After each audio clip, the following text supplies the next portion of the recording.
Dillian, the body snatcher right here. It's a champ. Big up to Sporting Icon. Subscribe. Otherwise, I might pay you guys a visit.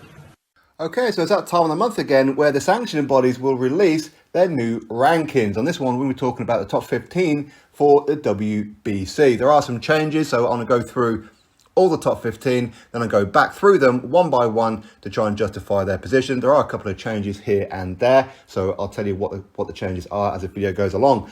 I've already done the WBA. I've done that on the first of the month. The WBA, they're always the first ones out the block for releasing their new rating, so well done to them. That's the only kind of credit I'm going to give them because their rankings are getting worse and worse and worse. Absolutely diabolical, charlatans, corrupt, incompetent, who knows? Who knows? Maybe all of the above, but they're absolutely terrible. That video will pop up at the end of this one. So this one, the top 15 for the WBC in the heavyweight division. Anthony Joshua and Alexander Usyk will not be on this list because they are fighting for different sanctioning body. Okay, I always get asked that question each and every time I do rankings. Anyway, Tyson Fury is the WBC World Heavyweight Champion. Dillian Whyte is the WBC Interim World Heavyweight Champion. Mark Piccoli is the WBC International Champion. Joyce is the WBC Silver Champion. Number 1, Deontay Wilder. Number 2, Ruiz Jr. Number 3, Joyce. Number 4, Luis Ortiz. Number 5, Joseph Parker. Number 6, Michael Hunter. Number 7, Agit. Number 8, F.A. Jagba. Number 9, Felipe. Number 10, Tony Yoka. Number 11, Frank Sanchez. Number 12, Arslan Beck Makhmundov. Number 13, Derek Chizora. Number 14, Martin Piccoli. Number 15, Charles, I walk this earth like a god, Martin. So that's the top 15. So I'm going to go through each and every one of them in a second. Although, did I sound a little bit like that guy who, back in the day, after watching CFAX and Teletext for the football results on a Saturday afternoon, 5 o'clock, the guy that he reads out the results. Crystal Palace 1, Manchester United 3, Newcastle United 17, Sunderland 0. Maybe not. I thought I did it as I was going about halfway through them. Anyway, so number 1, Deontay Wilder. Now, should he be number 1? Well, he is former WBC World Heavyweight Champion, so we do have to give him credit from one perspective. Yes, his resume is absolutely diabolical, but he is former champion and he will be having a third fight, with Tyson Fury. Yes, people are not that interested in it, but should he be number 1? Why not? Why not? Number 2, Ruiz Jr. Should he be number 2?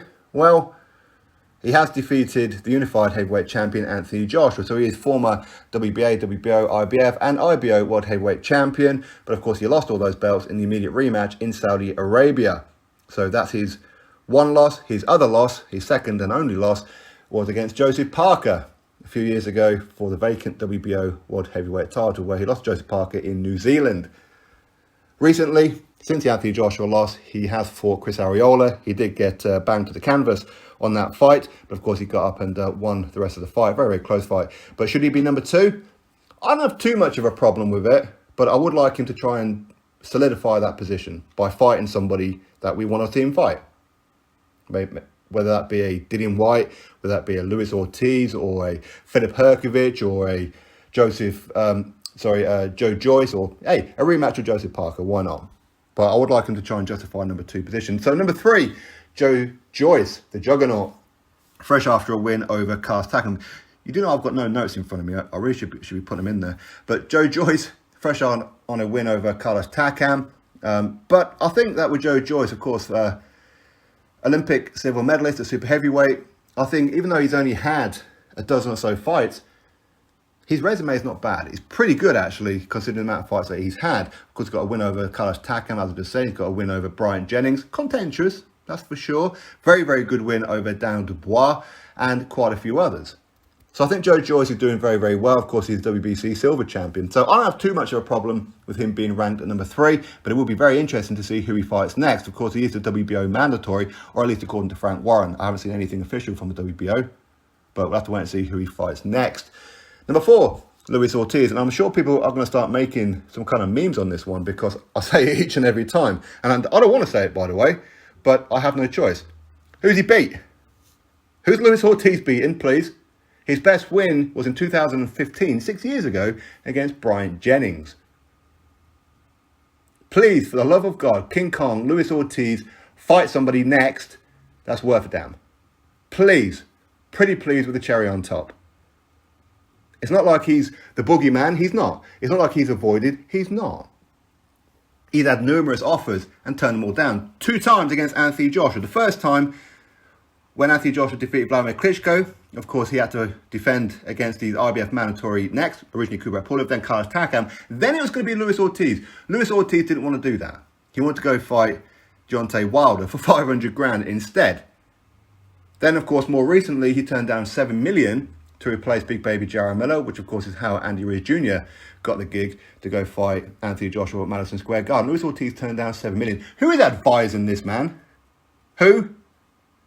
Luis Ortiz, please go fight someone worth a damn. Of course, he's turned down $2 million with Dillian Whyte. Not an opinion, fact. He turned down $2 million to headline on pay-per-view Sky Sports at the O2 Arena against Dillian Whyte. Turned down $2 million. Or maybe £2 million, I don't know. He's also recently turned down Filip Hrgovic for the IBF mandatory. Luis Ortiz, sort yourself out. Number 5, Joseph Parker. Now, Joseph Parker, former WBO World Heavyweight Champion, 2 losses on his resume, 1 to Anthony Joshua, 1 to the body snatcher, Dillian Whyte. So no shame in those 2 particular losses. He does have, a very good resume as well.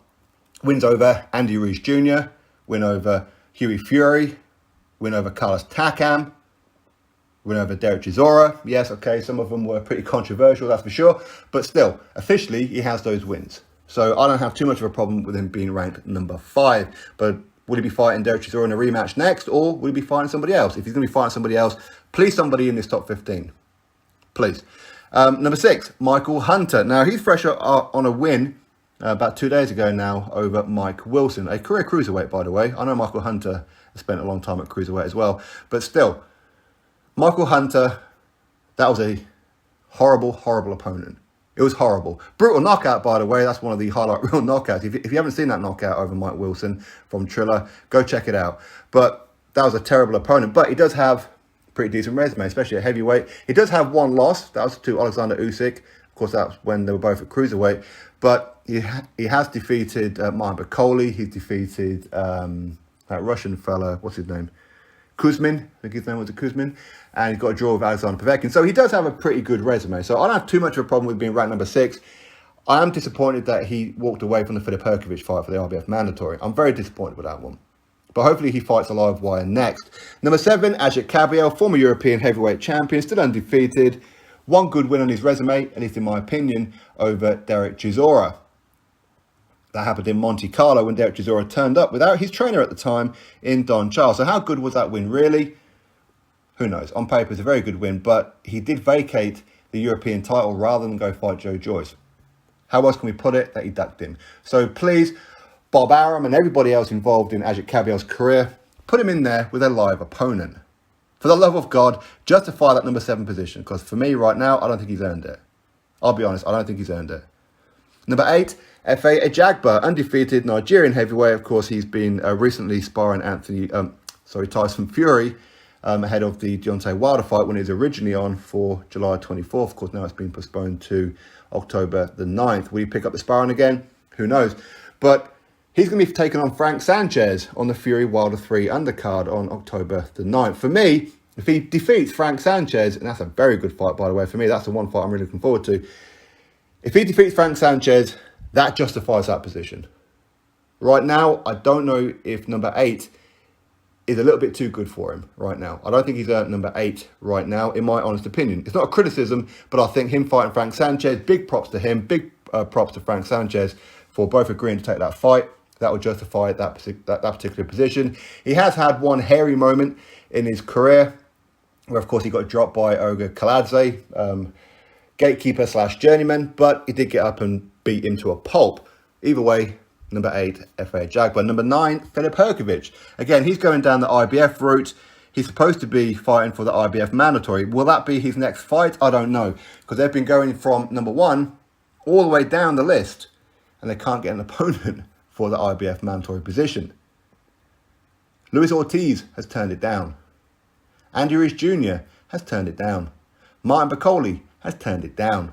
Although, when I did a video on Martin Piccoli turning it down, Billy Nelson, he did get the ump with me about it and then clarified that Sauerland, of course, co-manages, promotes Filipe, agreed that these guys shouldn't be fighting anyway, or at least not yet. But hopefully they can get something on the line and get it done for at some point before the end of the year. Why not? Otherwise, Martin Piccoli has ducked in, really. But other people have turned it down. Why have they? Well, high risk, low reward. But again, pretty decent resume for the amount of fights that he's had. Number 9, don't have too much of a problem with it, but as I said, he is going down the IBF route. Number 10, Tony Yoka. Again, not many fights in. He is the Olympic gold champion from 2016. But I think that with Tony Yoka, he does have some pretty good wins on his resume with his fellow French countryman in Johan Duapa. Not that he's any good or anything, he's not. He never was. But for this stage of his career, that's a pretty decent win, as is the Dave Allen one and a couple of other ones as well. Tony Yoka does look real good. I'm disappointed that he turned down the Filipe fight. I'm very disappointed with that one. Is Tony Yoka going to fight a live wire soon? As in somebody in the top 15? Yes, please. That would be great if they can get that done. Number 11, Frank Sanchez. Just spoke about him, really, with F.A. Jagba. He's going to be taking on F.A. Jagba on October the 9th on the Fury Wilder 3 undercard. Undefeated Cuban fighter. Trains with Eddie Reynoso alongside Saul Canelo Alvarez, Ryan Garcia and Oscar Valdez and you name it. So he's in good company. Is he going to go on to be the real deal? Time will tell. Could he be the first Cuban heavyweight champion? Time will tell. How about him versus Luis Ortiz? If he gets past F.A. Jagba, what about him versus Luis Ortiz? Or Cuban clash? Why not, eh? Either way, he's number 11. Number 12, Arslan Beck, Makhmundov. Now, he's only had 12 fights, all 12 by knockout. Very, very heavy-handed guy. Of course, his managers and promoters say that all heavyweights will be avoiding him. He's the beast of the heavyweight division. Anthony Joshua don't want that smoke. Tyson Fury don't want that smoke. Nor does Dillian Whyte, nor does Wilder. And nobody wants Makhmundov. Time will tell if that's true. But he's only 12 fights in. His last fight, which was quite recent, he knocked out Pavel Sauer in round number 1, I believe it was. But again, Pavel Sauer, he's been knocked out before anyway by Hughie Fury, by Nathan Gorman. They're not featured on the top 15. I think Hughie Fury should be. I think Hughie Fury should be ahead of Martin Piccoli and Charles Martin and Derek Chisora, to be honest. So we'll have to wait and see what happens with that one. But Makhmundov, for me, is he a top 15 fighter? Maybe. But I'd like to see him take on a live wire. I mean, he has defeated Jonathan Price. I forgot about that one. Jonathan Price, who recently defeated Michael Coffey. It was the last weekend, wasn't it? Or the weekend before, I forgot now. No, it's last weekend. He defeated Michael Coffey on the PBC show. But again, Jonathan Price, he's lost, 5 or 6 fights in that anyway. So how good was that win, really? Don't know. We'll have to wait and see. Number 13, Derek Chisora. Of course, he's a gatekeeper. I know some people call him a journeyman. It's not a journeyman. He's a gatekeeper. But every time he steps up, he does lose. That's for sure. In fact, David Hay, I believe, told him to retire, which is why he's no longer working with David Hay, and he's back with Dave Colwell. Will he get the Joseph Parker rematch? Again, we'll have to wait and find out.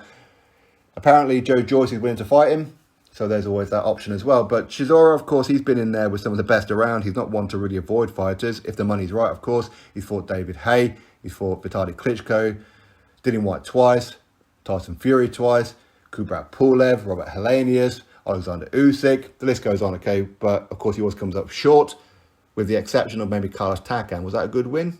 Arguably. But, again, he was on the receiving end of a bit of a beating in that fight. But, either way, he's number 13. Number 14, Martin Piccoli, the WBC International Champion. Again, I'm not happy that he's turned down the Filipe fight, or at least Billy Nelson turned it down for him. I'm not happy about that. I understand what Billy said to me, though, that Kalle Sauerland agreed that it's too early for these guys to fight anyway. So it seems that neither one of them really want each other. But for me, let's see Martin Piccoli take on Derek Chisora if Chisora can't get the Joseph Parker fight. Let's see Martin Piccoli take on Hughie Fury. Now, is Martin Piccoli going to be part of DAZN going forward? Is he part of Sky Sports going forward? Channel 5? BT Sport? Who knows where his future lays. But I want to see him take on somebody decent. I really do. That Kuzmin fight was decent, but if he fights that way against some of these other guys, he's going to get obliterated. I'm telling you right now. Anyway, number 15, Charles, I walk this earth like a god. Martin, should he be number 15? Well, he's dropped down 3 positions. In fact, Makhmundov, by the way, was a fresh insert, by the way. I forgot to tell you that part. Charles Martin's been dropped down 3 positions. Is he a top 15 fighter? Charles Martin's better than what most people give him credit for. But is he top 15? Maybe. Maybe. Because he is better than people give him credit for. But he does have 2 losses on his resume. One to Anthony Joshua. That was an absolute embarrassment for him. But he put on a hell of a fight when he fought Adam Kaunaki. That was an excellent fight. If you haven't seen that fight, go check it out. It is a very, very good fight. Again, there's no Adam Kaunaki in his top 15. But again, he did lose to Robert Helenius, and that rematch would be on the Fury Wilder undercard as well. But Charles Martin, I know he's been calling out Dillian Whyte and everything. He's just after a payday. That's all it is. There are plenty of in-house fights. We know Al Heyman and the PBC like to do in-house fights. There's plenty of them about. Why don't you put him in with Dominic Brazil? Why not? Put him in with Luis Ortiz. 2 southpaws going at it. Why not? Andy Ruiz Jr. Sure, why not? I'll watch that. Anyway, that is the top 15 for the WBC. Like I said, I think that there are a couple of fighters who should be in the top 15 who are not. But I think overall, it's not terrible. It's not terrible. And again, we're never ever going to agree with the top 15. If I could put out a top 15, and most of you ain't going to agree with the positions. Okay, so top 15 are always subjective. But either way, these are the new rankings for August of 2021. Drop your thoughts below, click thumbs up, subscribe. Catch you on the next video.